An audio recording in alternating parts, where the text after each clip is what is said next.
बुबुसँग त खान्छ मेरै हो मेरै साथी हो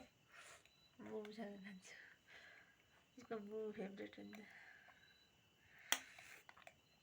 बाउलाई दुईजना भएर दुध्नुपर्छ ल बुबु किन भन्नुहोस् तिमीलाई बुबु खान्छ नि त मेरै छोरा त हो नि है मैले जस्तो खाइदिन्छ खान्छ नि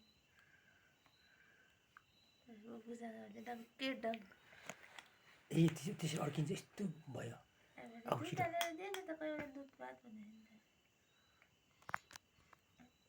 नानी पहिल्यै पहेँलो हाल्दै पक्कै भइसकेको छ भन्छ अड्किन्छ त्यसै गर्दा पहेँलो हाल भन्दै कम्ती हालिदिएछ तिमीले भएन मिठो मिठो कस्तो